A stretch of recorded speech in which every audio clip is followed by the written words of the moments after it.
మంచిది, ప్రజలు దాన్ని హర్షిస్తారని చెప్పాలనుకున్నాను. ప్రసాద్ గారు ఏమంటారు? ఈ సెకండ్ నోటీసులు ఇప్పుడు ఇంటికి ఎంట వేశారు, దానిలో ఫస్ట్ నోటీసులు మీరు తీసుకున్నారు కదా అని అంటున్నారు. Very good.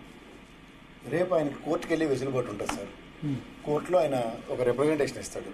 Because of so many factors నేను నిన్నే ఆ ఇల్లు ఖాళీ చేసి నేను ఇక్కడ ఎర్రబల్ హౌస్ లో ఉంటున్నాను, ఎర్రబల్ ఫామ్ హౌస్ లో ఉంటున్నాను అంటాడు. కోర్టు ఏం కాంటాక్ట్ చేయదు కదా.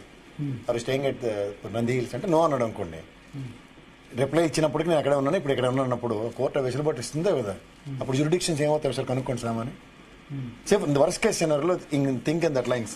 కోర్టు ఎర్రవల్లి ఫామ్ హౌస్ లో ఎంక్వైరీకి యాక్సెప్ట్ ఇచ్చింది అనుకోండి. నేను అనలేదు, నేను చాలా కాలంగా అక్కడ నివాసం. భరత్ గారు ప్రభుత్వం ఇటీవల ఇచ్చిన ఇన్విటేషన్లు అన్ని ఎర్రవెల్లి పోయి ఇచ్చిండ్రు, సమ్మక్క జాతరకి ఇద్దరు మినిస్టర్లు ఇచ్చిండ్రు, అధికారులు పోయి ఇచ్చిండ్రు.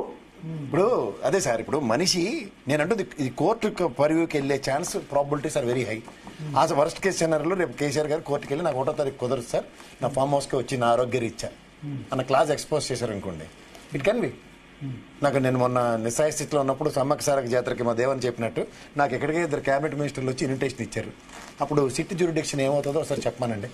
ఇక్కడికి వస్తేనే కానీ నేను చేయనమ్మా అని చెప్పి ఆ ఏసీబీ గారు ఏమైనా సిట్ 2కి ఇస్తారా? దీని కరెంట్ పాస్ అట్టేటి అంటుంది. జ్యూరిడిక్షన్ అన్న ఒక ఎక్స్క్యూజ్ని తర్వాత లారీతో సామాన్లు మోసుకెళ్లాలంటే ఓ డీసీఎం ఏర్పాటు చేస్తాం సార్ మాకు, లేదంటే ఒక లారీ ఏర్పాటు చేస్తున్నారు అనుకోండి, కుదరదు. లారీ పోలీసు వాళ్ళని వెళ్ళాలంటే డీజిల్ కొట్టిస్తున్నారు అనుకోండి, ఒక డ్రైవర్ భర్త ఇస్తాను. ఎలక్ట్రానిక్ తర్వాత ఏంటి సార్ ల్యాప్టాప్ షిఫ్ట్ అవ్వట్లేదా? కాదండి, మీ ఆఫీస్ కాదండి, సోమాజిగూడ నుంచి మీకు స్టూడియోనే షిఫ్ట్ చేశారు ఇక్కడికి. ఎక్విప్మెంట్ షిఫ్ట్ అవ్వవా? నాకు అర్థం కాని విషయం.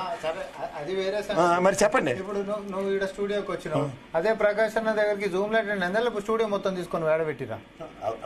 అన్ని ఎక్స్క్యూస్ ఉన్నాయి కదా. అట్లా కాదు కానీ లేకపోతే జూమ్ నుంచి అటెండ్ అవుతారు రేపు కోర్టులో జూమ్ నుంచి అటెండ్ అవుతారు. భరత్ గారు సింపుల్ అంటే ఆయనకు కూడా అన్ని తెలుసు ప్రసాద్ గారి, కానీ కావాలని తొండి చేద్దామని డిసైడ్ అయ్యింది ఆయన. ఎవరమైనా చట్టం మీద అవగాహన ఉన్నటువంటి విఘ్నులైనటువంటి అందరికి తెలుసు, ఎవరినైనా ఒకరికి నోటీస్ ఇవ్వాలన్నా అడ్రస్ చేయాలన్నా ఇంకేజ్ చేయాలన్నా వాళ్ళ అఫీషియల్ రెసిడెన్షియల్ అడ్రస్ కి పంపుతారు. ఆఖరికి పోస్ట్ ఇప్పుడు పంపుతారు. ఇప్పుడు భరత్ గారు మీ మీదనే ఉంది, మీరు నాకు నచ్చలేను కేసు వేస్తున్నా, నేను స్టూడియోస్ పెడుతున్నా, మీ ఇంటికి పెడుతున్నా, మీ ఇంటిది పెడతానా దీన్ని పెడతానా, మీరు ఇడనే ఉంటారు ఎక్కువసేపు. కేసీఆర్ గారు ఫామ్ హౌస్ లో ఉన్నట్టు నేను దీన్ని పెడతానా మీ ఇంటిది పెడతానా చెప్పండి. మీ ఇంటిది పెడతా, పర్మనెంట్ రెసిడెన్షియల్ అడ్రస్ పెడతాను. దేవి ప్రసాద్ గారు అన్నటువంటి ప్రశ్నకి కాదు వెళ్ళి అక్కడ సమ్మక్క సారక్క జాతరకు రమ్మని వినతి పత్రం ఇచ్చారు పొన్నం ప్రభాకర్. అవును సార్, ఇప్పుడు నేను మీతో డిబేట్ పార్టిసిపేట్ చేయడానికి గీడికి వచ్చినా కానీ ఇంటికి పోను కదా. ఒక సెకండ్,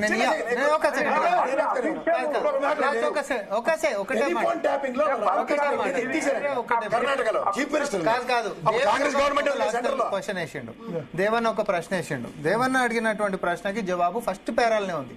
ఫస్ట్ పేరాలు ఏమనుంది? ఆయన ఇచ్చినటువంటి ఎన్నికల అఫిడవిట్ లో అండ్ లెజిస్లేటివ్ అసెంబ్లీ రికార్డ్స్ లో అండ్ మొన్న ఏదైతే నోటీస్ మనం ఇచ్చినామో రెసిడెన్షియల్ అడ్రస్ కి రిసీవ్ చేసుకున్నటువంటి అక్నాలెడ్జ్మెంట్ దాకా, రిప్లై దాకా కూడా అన్ని అక్కడ పర్మనెంట్ అడ్రస్ మీదకి జరిగినప్పుడు ఇమీడియట్ గా షిఫ్టింగ్ అనేటటువంటిది అది మనం ఓవరాల్ గా మాట్లాడుకోనికే కుదురుతుంది, కానీ అఫీషియల్ గా ఆన్ రికార్డ్ మాట్లాడుకోనికే కుదరదు. మనం ప్రాక్టికల్ గా ఉన్నాం. మనం ఇప్పుడు మనం ఎంత డిబేట్ చేసినా మనం లీగాలిటీని దాటి మనం మాట్లాడుకుంటే జస్ట్ టైం పాస్ అవుతుండొచ్చు, కానీ దాని శాంటిటీ కూడా చెప్పండి నాకు. ఇయ్యరు, నేను చెప్తున్నది ఇయ్యరు. ఇప్పుడు నువ్వు అటుపక్క ఉన్నావు. శరత్ గారు సెకండ్ నోటీస్ చూసారా?